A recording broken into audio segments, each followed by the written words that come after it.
The following presentation is a production of Ride the Wave Media.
We are those guys. We hope to be your guys, bringing the latest from the National Football League. Nick, it's not just Canton. It's not just the Hall of Fame game. We've got actual preseason games in progress as we speak. Football is back and better than ever. And so for our former 10-year NFL safety, former defensive back, we did give a shout out to the CFL last week as well. Right. Nick Ferguson, what's going on, my man? Nothing much, man. Glad to be back with you. Well, I'm excited. In the business, they call this a tease. We're going to be having our first guest here on Those Guys, but we're keeping it within the Ride the Wave family. We'll hear from our friend and close compadre here at Ride the Wave when we talk about his football team. Expect to see more of that, but I wanted to start with the biggest rumor around the National Football League. We're now at the end of the week, but on Monday, this in early August, the San Francisco 49ers were reportedly working on a trade to get former All-Pro, Pro Bowl wide receiver Brandon Aiyuk, who starred for them in the postseason, led the team in receptions, receiving yards, and touchdowns this past season. And we seem to be at a bit of an impasse. So I'll quickly kind of gloss over what Matt Mayoko of NBC Sports Bay Area had mentioned on Monday, that they had the San Francisco 49ers worked with both the Cleveland Browns and the New England Patriots. However, Aiyuk couldn't come to terms with the contract extension, i.e. the 49ers wanted him gone and were leaking out that they were trying to get him out of there.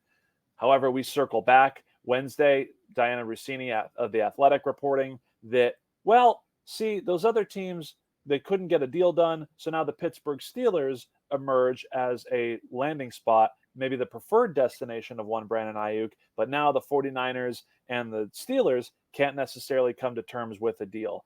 Kyle Shanahan, yes. Hold on for a second, Alex. Okay, yes. Hold on. Okay. Let me call you right back. All right. Yeah. So that was my former teammate GM John Lynch. Oh, John Lynch on the line. Let's go. That's not even the tease I was going for. Yeah. I mean, speaking of this whole Brandon Aiyuk stuff, not to cut you off. No, you should have. I'm glad you did. But the whole idea is when you look at the Brandon Aiyuk situation, and you're right, teams find a very unique way to leak out information as it pertains to a player, because what it does to the fan base, like, no, listen, they wanted him here, but he didn't want to be here, right? It was all about money for him. It wasn't about bang, bang, Niner gang, right? It was about how much money can I put in my pocket? But when we really think about this situation for what it's worth, I think it's best for Brandon Aiyuk to get out of San Francisco. I agree. Here's why really quickly. Yeah, please. Well, the cost of living is really high. So no matter how much money they pay you, it's still not going to be equivalent to what maybe Stephon Diggs or maybe Tyreek Hill is making in Miami or Houston. It's not. Mm-hmm. And has the San Francisco 49ers reached their limit, right? Are they a team that just kind of come on at the end, get to the Super Bowl, and never get over the hump?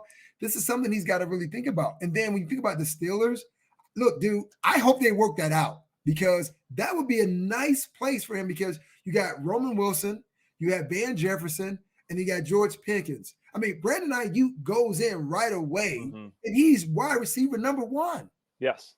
Yeah, without a doubt. We're going to get to those Pittsburgh Steelers shortly here. What I think is fascinating is the philosophical decision, right? We're trying to separate it's the chicken or the egg here, because Brandon Aiyuk, led the Niners in all, receiving categories. But the fact of the matter is, with all this money being handed out, and we've talked about CeeDee Lamb, we've talked about T. Higgins and Jamar Chase, other guys waiting for those brand new contracts. Why, is it Kyle Shanahan that just will not allocate $30 million for a guy who leads the team in receiving, but because of his offense, that's only 75 catches. We're trying to put him on par with Justin Jefferson, who's averaging 110, 115 catches, being the focal point of that offense, where Christian McCaffrey is making less money than Deebo Samuel. Like, they've coveted positions and they've paid those guys, i.e. Nick Bosa, McCaffrey, and soon to be Brock Purdy, I'm sure.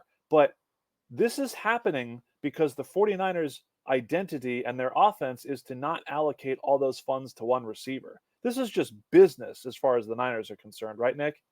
Well, yeah, it's business as usual. Like, there's a difference between football business and the business of football. They sound the same, but they're rearranged in different orders, which hits, I guess, put emphasis on the specialty itself, which is the business aspect. I mean, the San Francisco 49ers, they've done well for themselves as far as level of production, but also that means as though escalating prices for the players on your roster. Correct. You mentioned it. I mean, they haven't even given Brock Purdy a deal, and I don't even know why Brock Purdy is really being silent in this particular situation, because if I'm him or I'm anyone in his camp, I'm like, look, I was Mr. Irrelevant. I have done more than prove myself. Going back to the game when they lost against the Philadelphia Eagles, I didn't play in that game and we lost, right? Showing his value. So if I'm Purdy, I want my money too, but this is the cost of doing business. You do well, you have to pay well, but at the same time, you can't keep everyone. So I think it's smart for both Kyle and John to realize they're not going to get this deal done with Brandon Aiyuk. Find the best suitor and just send him off. But they realize that there's value in Brandon Aiyuk, even if we don't want to openly admit it as in the form of payment. There's value. Trade him now, get draft picks, make your team better, because guess what?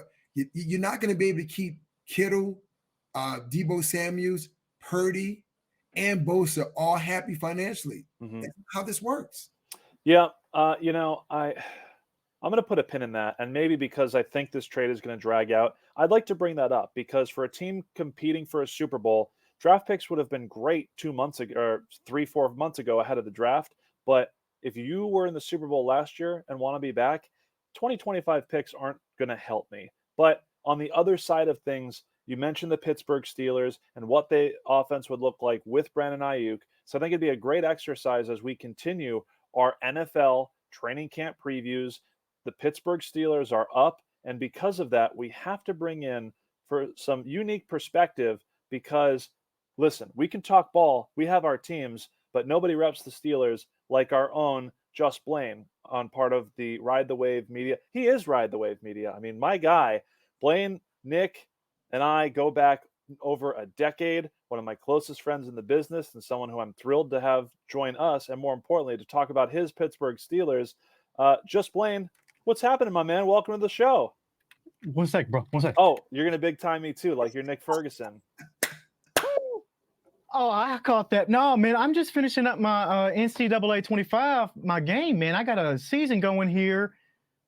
I created a character named Bo Whitley. You know who Bo Whitley is?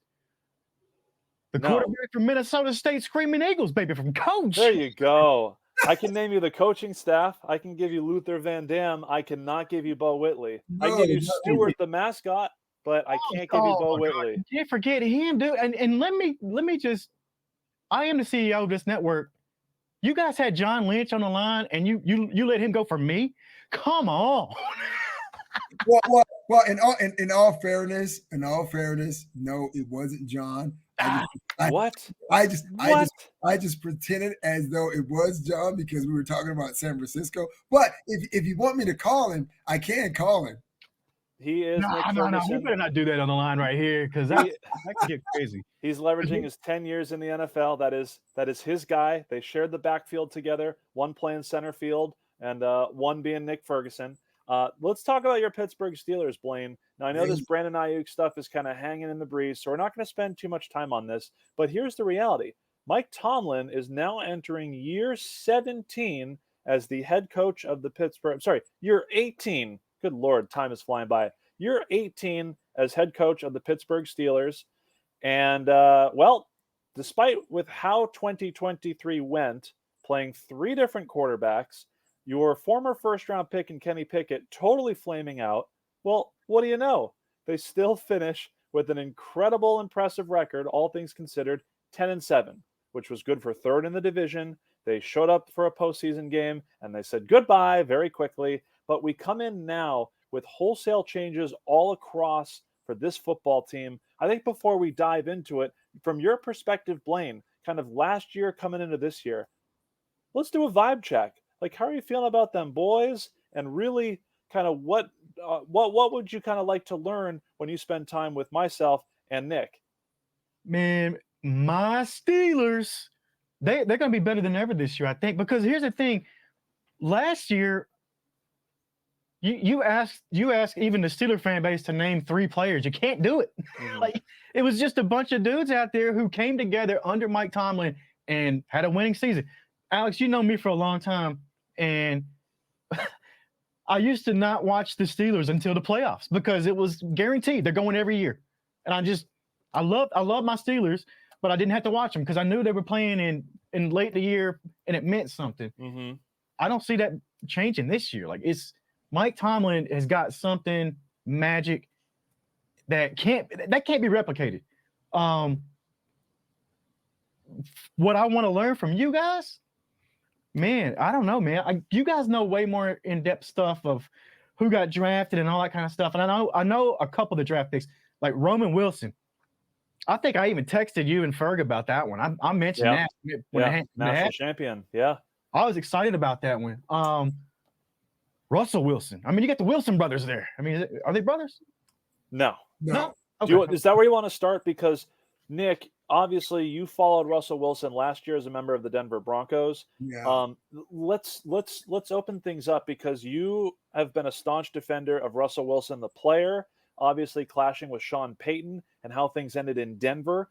So maybe if you can help bring this full circle, we know that Russell Wilson is there in Pittsburgh. They're paying him the league minimum while Sean Payton and the Broncos are holding the bag. But let's talk about, from an offense, why it didn't fit in Denver, and if you're optimistic for the fit in Pittsburgh. Well, the reason why it didn't fit is because, first of all, you have to look at Russell's skill set. And automatically, it didn't fit anything that Sean Payton has ever done in any of the offenses, whether it's with New Orleans, the Giants, or even the Dallas Cowboys. You had a guy who wasn't your typical pocket passer. He was a guy that loves to escape to either his right or his left, and that means that he would lose ground to gain ground. And a lot of coordinators like Sean Payton, they want guys to stay on schedule. They want them, if it's a five-step drop, pressure in your face. I know it's coming. You know it's coming. I still want you to throw the dig route and get smacked in the face. Russ was not that guy. He's been the same guy, with the Broncos as though he was when he was in high school. If he's flushed any direction, right or left, he is getting outside the pocket because now he knows he has more space, more room. So for that matter, that's why I didn't get it. It just didn't gel. I mean, there are a couple more things, but we don't have time for that. But here's why I like the situation in Pittsburgh. Blane said it himself. Like, he could tune out the Pittsburgh Steelers for the first half of the season and only tune back in the playoffs. You know why? There was a culture that they have, going back to Chuck Noll, right? Going back to the Chin himself, and then getting to Mike Tomlin. Coach Cowher. So there's a culture. You run the ball, you have decent quarterback play, and you play great defense. That's been a recipe for the Pittsburgh Steelers, and that's the reason they have had 3 head coaches in their franchise history, which is crazy. But now they feel as though we have a quarterback now and our quarterback of the future. And the reason I say that, you look at Russell and you look at Justin. Both of these guys have been cast off by Seattle, Denver, Chicago, but they possess the same skill set, right? It's like having a Mustang. You have a 2024 Mustang, and then you have a 1976 Shelby GT, right? Same car, right? They just look a little different, but they do the same thing. That's what Pittsburgh Steelers fans are going to get between Justin and Russell. And if Russell, for some reason, is struggling, you go to Justin. Both of those guys have something they want to prove. And Mike Tomlin has proven that, guess what? We'll take in those types of players and coaches. Remember Brian Flores? No one wanted to hire him after the Miami situation. Where did he go? He went to Pittsburgh. Mm-hmm. Why? Because of the Rooneys and because of Mike Tomlin. They have something special. And it's one of the reasons when I grew up in Miami, I wasn't a Dolphin fan originally. Guess what? I was a Steelers fan, right? I wanted to change my name to Franco Harris. Yeah. No, you can't do that. Hey man, I was a huge Jerome Bettis the bus. I was a huge fan of his. Like I've been a fan. I'm 40. 35 years is what I can say I've been a Steelers fan. It's a culture. It feels like it's fun. It's good. And you said it right though. They take in. Mike Tomlin will take in anybody. I think Mike Tomlin's got a chip on his own shoulder. Mm-hmm. He uses that to his advantage. He always has. He's got that stone face on. Looks menacing. He'll bring people in. He does. You know who he reminds me of, Alex? Doc Winter. Mike Tomlin and Doc Winter had the same demeanor almost around them. But it's something that when they walk into a room, and I've never been in a room with Mike, Doc Winter is the PD for iHeart. He's big in the hip hop world. But when they walk in a room, it's them. That's all that's there. You know, like everybody goes to that. They attract to that.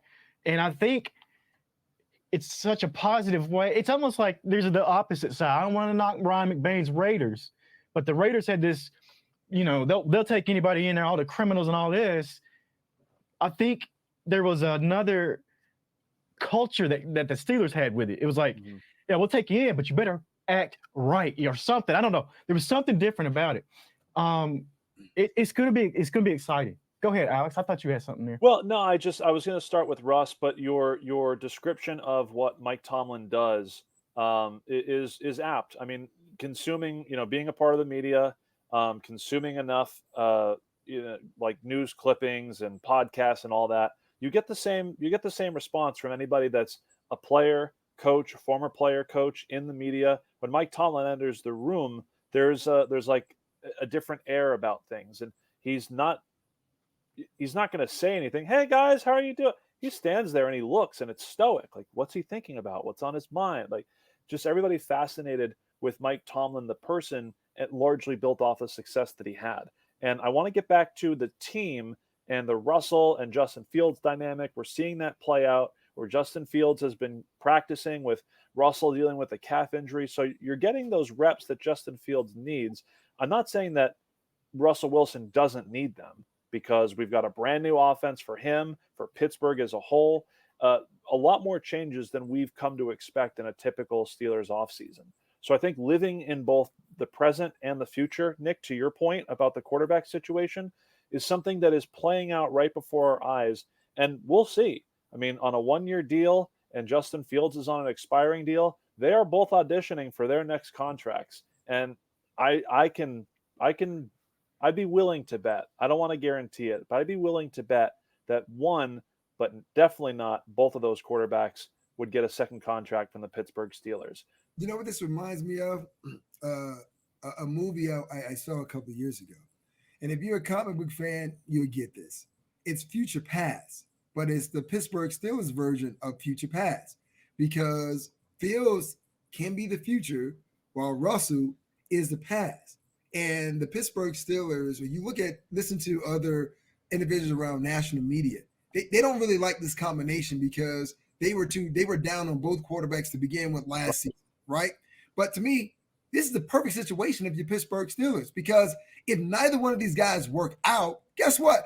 You're going to get another quarterback in 2025, right? And then if they do work out, guess what?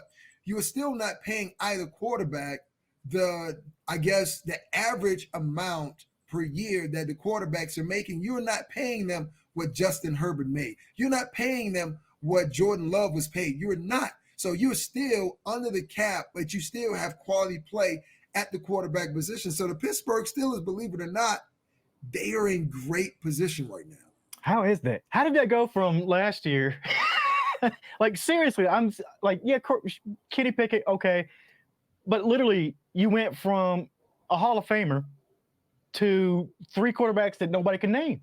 Mm-hmm. And now you got now they're set up for who knows what, like it's insane. Sorry, go ahead, Alex. No. I mean, I just, man. Ben Roethlisberger looming as large as he did, the Green Bay Packers model is the Green Bay Packers model. Any other team could use a first-round pick to get their future quarterback, but the Packers have developed a unique ability to foster and take care of guys and still give them the attention and show them that they're valued. I mean, the Steelers tried, they drafted Kenny Pickett in the first round, but, Mason Rudolph was there last year. They drafted Josh Dobbs, who had some shine last year. They've attacked the quarterback position through the draft, but this is really the first time where they've gone out. And again, the investment is $1.5 million for Russell and a 6th round pick they sent to Chicago for Justin Fields. So it's a different approach and strategy that we're used to with this football team. I think the biggest free agent acquisition they had prior to Russell at this position was Mitchell Trubisky, right? So I think it's just a different dynamic that these are guys that are going to give their best for Mike Tomlin. And if they don't, or they can't because Russell either doesn't have it or Justin Fields never had it as a franchise quarterback, well, then we know because they couldn't thrive in this system. And moving on to the other key additions for this team, because the quarterback's obviously the most significant, especially when we don't have a clear one. But the presence and the power that Mike Tomlin has is being able to pull a key piece of a division rival's defense in Patrick Queen, the big offseason acquisition. Again, I mentioned what little resources they spent at the quarterback position. They can go out, re-sign TJ Watt to reset the pass rusher market. And then they go and get Patrick Queen from the Baltimore Ravens, a 3-year, $41 million deal. They are retooling this defense in a way that if the offense gets on schedule and is less erratic, you let the defense just go do their work. So I don't know if there's an added incentive to pull a great defender off of your division rival in Baltimore, but fit for Patrick Queen on Mike Tomlin and Terrell Austin's defense. Well, I'll tell you this. Hell yeah, it's great to pull someone off of your rival because that's one less headache you have to deal with offensively. And sometimes it's like Vontaze Burfict, right? It's better to have him on your team than playing against him, even though there's a chance that he may get suspended or fined. I'd rather him be our game wrecker and our savage opposed to being someone else's. But once again, this plays to the history of the Pittsburgh Steelers themselves. They were always tough as hell on defense, and you needed someone in the middle, roaming the middle, commanding, having that green dot on the back of their helmet, getting the communication to run your defense. And they feel as though, you know what? This is not the best team that we've assembled, but it is enough to get us to the finish line where we have an opportunity to get into the mix. And once you get into the tournament, hey man, it's no holds barred from there. I mean, Kansas City won a Super Bowl, not because of Andy Reid, Travis Kelce, or you want to call him, Taylor Swift's boyfriend, whatever you want to refer to him as, but they won it based on defense. That's something that we hadn't seen from Kansas City in the past couple of years. So Pittsburgh is thinking, you know what? Our defense is going to be solid. We're going to run the ball. They added Cortorale Patterson to the mix. He could play wide receiver. He could play the slot. You could throw him in there with Fry, move that tight end. Hell, you could throw him in the backfield and just hand it to him, right? So the idea is, can they protect either Russell or Justin so those quarterbacks can get the ball in the hands of the playmakers and let them work? And if they're able to work out a deal and get Brandon Aiyuk, I'm just going to say, look out. Man. Go ahead, Blaine, and then I'll follow up. On the beast, that's Patrick Queen. I like that. I like this guy. And you're like, why would you not go get a guy that's going to cause you trouble, right? Like that, like Ferg said, like that's absolutely right. And I'll go one step further here and say you had the steel curtain back in the 70s. You had Mean Joe Green. What about Mean Patrick Queen, baby? Woo, I get it, It's coming. It's coming. I just, I think of having watched a lot of Steeler games because of Blane, because of my wife and the in-laws, the linebacker play was something that Mike Tomlin, the standard is the standard. They're not doing too many exotic things, right? They run their base 3-4 defense. They can win with 4 pass rushers because of TJ Watt and Alex Highsmith. And hey, don't forget Haywood in there now. No, well, I mean, listen, Cam Hayward, I like Cam Hayward up the middle, and their guys are going to win up front. So they don't have to do anything too crazy, but the middle of the field had always been an issue. So improving the linebacker play was huge. And it's just making sure that when their corners are put on an island, they found one last year in the draft, and Joey Porter Jr. Rounding out the rest of that DB room will really catapult this defense, right? Because we're talking about a bottom 5 offense last year, 28th in terms of yardage, but top 10 defensively. So the way that you win 10 games with some of the worst quarterback play, again, fewer passing yards than the New York Giants and the New England Patriots. Again, we're talking about Tommy DeVito and Mac Jones. Steelers were less productive than those guys. So stability on the offense, increasing the floor and level of the defense. This is a team that is vastly improved as far as I'm concerned. And Cortorale Patterson, he was not signed, Nick, with all due respect, because of the lack of depth that they have on the offensive side. They signed Cortorale Patterson hours after the league approved changes for the kickoff rules. Immediately, I think he's got 9 career kickoff return TDs with this brand new rule that's going in, that's novel, that's supposed to bring the kickoff rule back. There's a reason he sat on his couch, and the first phone call he gets a job as soon as these rule changes are in. So they've been aggressive, attacking, and being smart about a significant rule change that as fans, we have no idea what to expect. We saw some third stringers do it in the preseason, but Mike Tomlin, and kudos to Omar Khan and that front office for understanding just wholesale changes to the roster, but also with the NFL rulebook. So attacking it with one of the best kick returners of all time is that's an easy check mark in my book. So, yes. Wasn't Tomlin one of the first ones to just stop kicking the extra point, and he wanted to start going for 2? He wanted. That sounds about right. That was an Arthur Smith thing too, funny enough, when he was the head coach of the Falcons. Arthur Smith did that a lot, and Arthur Smith now replacing Matt Canada as the offensive coordinator. I don't need to circle back too much to it, but for how weird that Falcons team was, we're not expecting like Pat Freiermuth to be throwing touchdowns to Darnell Washington, Nick, are we? Like, I don't know if we need to set the record straight on what he is as a play caller. I just think it's fascinating that the Steelers, have an offensive play caller that hopefully, fingers crossed, won't call the jet sweep as much as Matt Canada did. And at the same time, is looking for short to intermediate throws over the middle of the field with, of all people, Russell Wilson.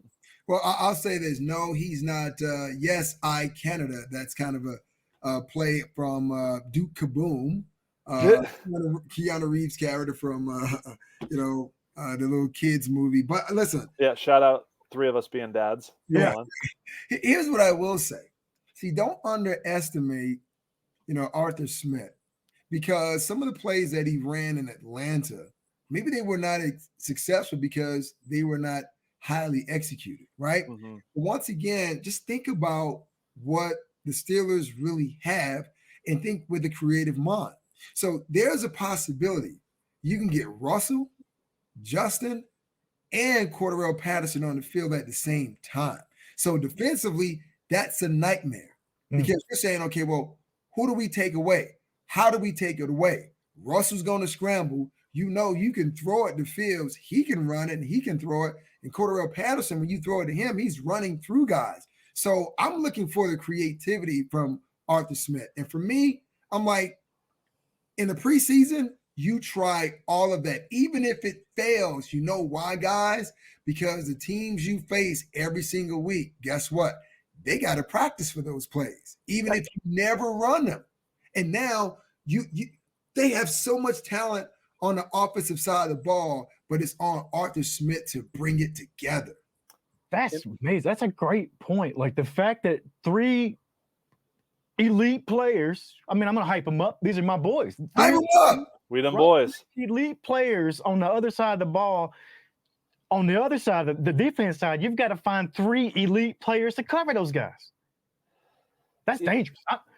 Ferg, you're hyping me up even more for my own team.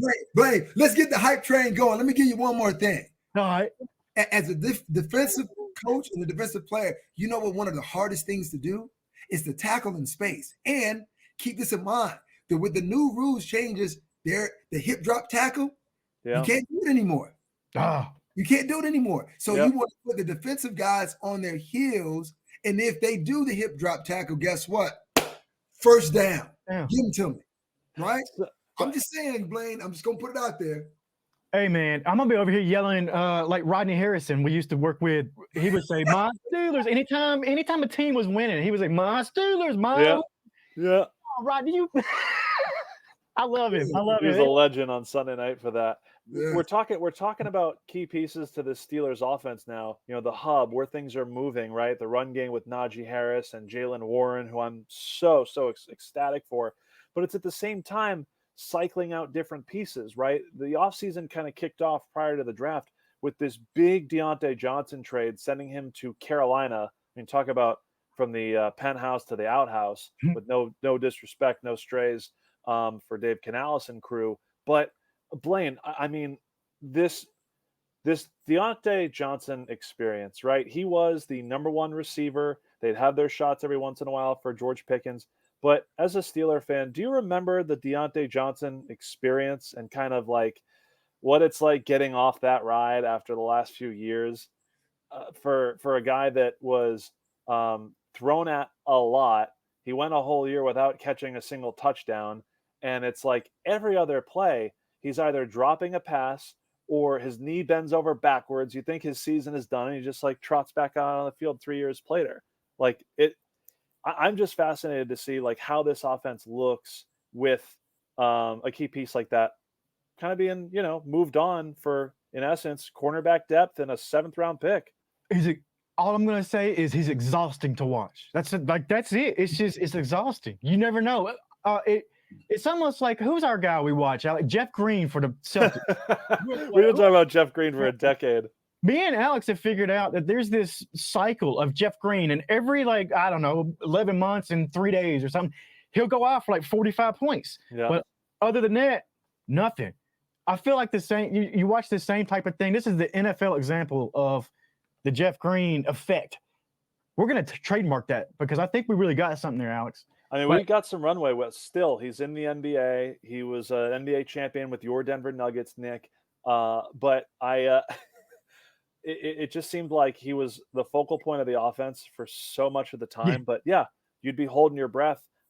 He's either going to pop off for 6 catches, 110 yards, or like he just get a couple of personal pit fouls and like lose your yards. Like you never know. Like that's so it. We go from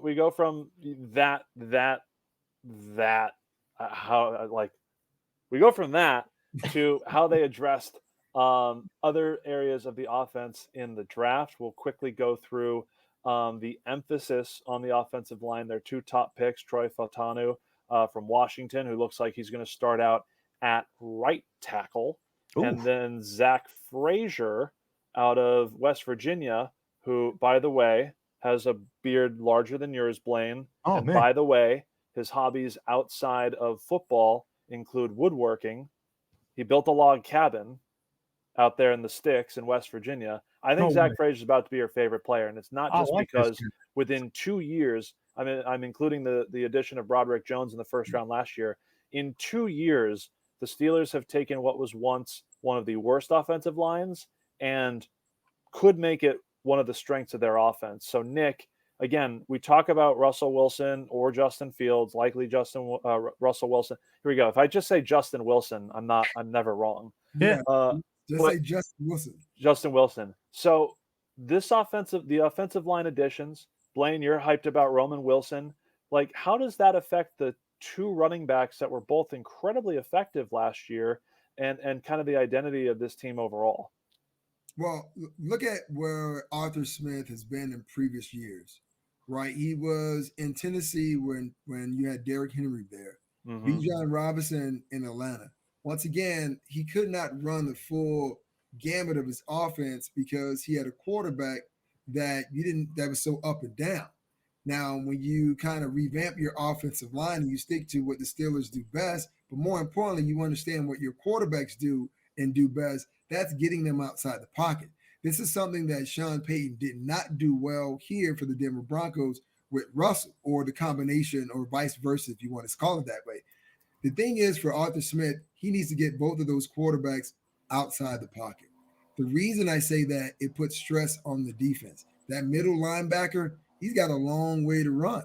And what you do is like a moth to a flame. You draw in the defense so you can throw the ball all over the yard. This is what you do. This is why, like, when you have a thoroughbred horse, you just can't keep him in the barn. No. You're not using that horse the right way. That horse was bred to run. And these quarterbacks were bred to get on the outside, use their leg and their arms and make plays. So don't put them in the box and say, you know what? I want you to be Ben Roethlisberger. Hell, they're not Ben Roethlisberger. And I mean, in the past couple of years for Ben Roethlisberger before he retired, even he wasn't Ben Roethlisberger of old. So the idea is let these dudes be dudes and start pulling guards, getting them on the perimeter. Because I can tell you, man, it's hard as hell as a defender to keep your eyes on your luggage for 24 seconds, let alone 5. I'll round it out. Just real funny. I think it's so funny how the NFL works with the familiarity and the relationships that ones build. So I want to focus on Troy Fautanu, right? The 20th overall selection, the lineman out of Washington. The first chance the Steelers get to look at him is the Washington Pro Day, because who's out there leading the drills for all the offensive linemen at Washington's Pro Day? Steelers offensive line coach Pat Meyer. So they got an up close and in-depth look at Fautanu, who was a capable pass blocker, but an absolute mauler in the run game. As far as like the athletics test out, a guy that when those quarterbacks or the running backs get out in space, here's a guy that was pulling or often leading the charge, getting to the second level. So it's going to be such an interesting way to see what Arthur Smith does to not only put his quarterbacks and running backs in the right situations, but how do I scheme the blocking so that all of a sudden somebody even smaller, than a defensive lineman, let's say a safety, Nick, here you are coming off the edge, it's a run, and all of a sudden you just see Troy Fautanu or another 6'5", 300-pound tackle just coming right towards you. Like, it's unstoppable. No, it is, considering the fact that the league changed the rules where you can no longer cut those guys. So I know the league talks about, the league always talks about, hey, man, we're trying to protect the health of our players. You just put a 200-pound DB and face him up against a 290-pound guy with good feet, and he's pulling, and I can't really cut him. So all it is guess what? It's a nightmare play for the DB. And all I would have to say is Fautanu, all he has to do, look at the opponent defensive side and say, somebody come get him because he's got a concussion. That's wild. Now, I don't know if this is official, if they've got the biggest, offensive line, but there's nobody on that offensive line smaller than 6'3", 305 pounds. Yeah, it's them. Right? It's them and the Rams. We did this during our Rams preview, which you can find on those guys. The Rams added 3 free agent offensive linemen that combined for nearly 1,000 pounds. So you can see, again, if you as the Pittsburgh Steelers are on the same page as Sean McVay and those Rams, I think you're onto something, right? Mm-hmm. Those are the two teams that put an emphasis on the interior of their offensive line, improved. Again, they were league average as an offensive line, maybe bottom third, but now they're taking what was something they were lacking in and turning it hopefully into a strength, and at least, as we live in the present and the future, build off of elite blue chip prospects that they use first round selections for. So we're going to, Blane, be prepared. We're going to ask you the floor and the ceiling of this team, but what really swings on how well this team can perform is what happens that second half of the season. Now, I'm not a big conspiracy theory guy, unless when I am, but the fact of the matter is the hardest schedule in football belongs to the Pittsburgh Steelers. And, well, why is that? As it turns out, when they come out after their Week 9 bye, Week 10, Week 11 through the end of the season, they are home against Baltimore, on the road at Cleveland, at Cincinnati, home against the Browns. Then they go at Philadelphia, at Baltimore again, home on Christmas Day against the two-time Super Bowl defending champion Chiefs, and they close things out at home against the Bengals, right? So you've got, oh, you're good. I'm on a roll here. You've got 6 division games and two-time Super Bowl champions and the Eagles that played in the Super Bowl 2 years before that. Now, all of a sudden, we learn the NFL is putting out the Hard Knocks in-season edition, profiling the AFC North. So not only is the Steelers' schedule backloaded, it is backloaded because the NFL wants to film these games and make a documentary about it. So your thoughts, Blane, knowing that the NFL is putting the Steelers in a chokehold with how this season finishes. So this is my prediction? This is my low and high, or is that what we're doing? Yeah, that's fine. Just knowing how tough that end of the season is, what is the floor of this Pittsburgh Steelers team? Are they – hey, Mike Tomlin, is he going to keep that winning streak intact? Absolutely. 500 is the bare minimum. Yep. 500. That's – what is that, 8-8? Or well, it would be 9-8 now. He's going to go 9-8. 9-8, 17 games. The top of that? Oh, man, I think not thinking about injuries and all that kind of stuff that can happen. If you're just looking at it, Steelers are going to be playoff bye round, first round bye. Okay. Ooh, so yeah. Division winners, unseating those Ravens. I love to hear it. Let me throw you the wild card player that's gonna get some wins. It's Chris Boswell, a kicker. Yeah, the Boz. Dude. The Boz is good, and I feel like that right there, it could put him across the line, man. Put your money on Boz. That's what it is. He's money from about 50 plus, typically. Nick Ferguson, your turn. You got a floor for the Pittsburgh Steelers and their ceiling, knowing how bad that second half of the schedule is. Well, I was kind of piggyback off of what Blane said. So I'll put them at 500 because with Mike Tomlin, this team hasn't really missed the postseason.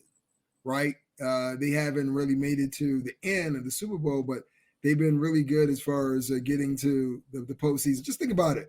You had Kenny Pickett, Mason Rudolph, and Mitchell Trubisky, and they still got that done, right? Yep. So if you're believing that either Justin Fields or Russell Wilson can help them, yes, that is the floor. Now, the ceiling, I have to kind of go a little away from Blane because getting a bye, knowing as though they only give out 1 buys now, right? That means you not only winning your division, but you are the tops in the league. I think that's going to be really hard to do in that division, which is a black and blue division. But I do give the Steelers a fighting chance are getting maybe the 5th or 6th seed, and they get into playoffs and they make noise. But obviously they don't get to the Super Bowl, but they make it interesting. He's Nick Ferguson. He's Just Blane, CEO here of Ride the Wave Media. You can find him Radio Daybreak as well as Game Related. Saw him holding the sticks when we were getting started here. So we like to end every show with Nick before we split, but he's the man of the hour. He's our guest. Blane, before we split, I got to put you on the spot here. What can we look forward to with the latest episodes of Radio Daybreak, as well as maybe Game Related coming back? We'll see you playing some college football, maybe. Oh yeah, Game Related's coming back. Radio Daybreak is booming right here. That's our local podcast that's actually going national now. We'll be out. We're hosting it. We're hosting a red carpet event for a organization called Promise to Live, suicide prevention. We'll be out there in Hollywood. That's Radio Daybreak. What else, man? I got another project coming out with Courtney Pearl, our resident Celtic priestess. We are doing movie watches where we picked certain movies and horror movies, witch movies is what we're going for. So this is something we've taped one, we've recorded one episode, and we did Wicker Man and Midsummer. So we're doing all these like comparisons. That's a really fun project that's coming along.